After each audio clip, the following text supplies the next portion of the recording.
Hi friends, welcome to Zeenath's world. இன்னைக்கு நம்ம சேனல்ல நம்ம பண்ண போற ரெசிபி என்னன்னா பன்னீர் புர்ஜி தான் பண்ண போறோம். இதை எப்படி ஈஸியா, டேஸ்டா, சிம்பிளா பண்றதுன்னு தான் நம்ம பார்க்க போறோம். இத பிகினர்ஸ் கூட ஈஸியா இந்த பன்னீர் புர்ஜியை பண்ணிடலாம். இப்போ நம்ம எப்படி பண்றதுன்னு பார்க்கலாம்.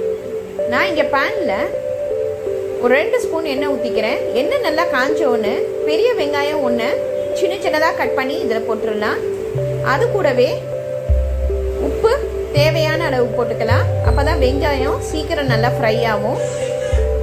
இப்போ வெங்காயம் நல்லா ஃப்ரை ஆயிடுச்சு. அதில் இஞ்சி பூண்டு பேஸ்ட் 1 ஸ்பூன் போட்டுக்கலாம். பச்சை வாசனை போகிற வரைக்கும் இதையும் நம்ம நல்லா வதக்கிடலாம். 2 தக்காளியை கட் பண்ணி இதில் போட்டுக்கோங்க. அது கூடவே நம்ம பச்சை மிளகாய் 2 போட்டுடலாம்.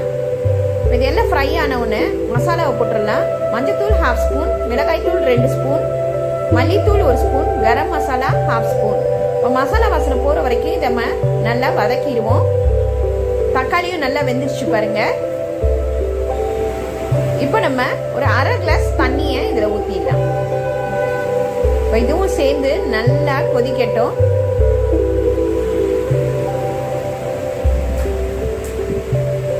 இப்போ நம்ம குடமிளகா இருக்கு பாருங்க, red colour, green colour, yellow colour, இது 3ஐயும் சின்ன சின்னதாக கட் பண்ணி அதையும் நம்ம இதில் போட்டு வதக்கிடுவோம். டேஸ்ட்டு சூப்பராக இருக்கும். அதுக்காக தான் இந்த 3 குடமிளகாய் இதையும் போட்டிருக்கேன்.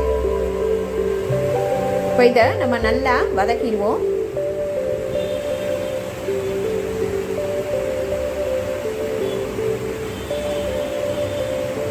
குடமிளகா நல்லா வதங்கிடுச்சு பாருங்க.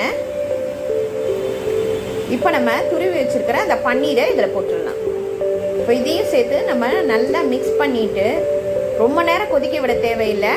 ஒரு 2 நிமிஷம் கொதிக்க விட்டா போதும்.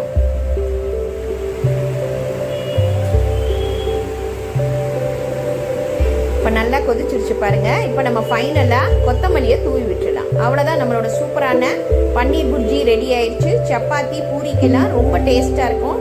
இது இன்னைக்கே ட்ரை பண்ணி பாருங்க. லைக் பண்ணுங்க, ஷேர் பண்ணுங்க, ப்ளீஸ் சப்ஸ்கிரைப் பண்ணுங்க, உங்க கமெண்ட் எனக்கு அனுப்புங்க. தேங்க்யூ.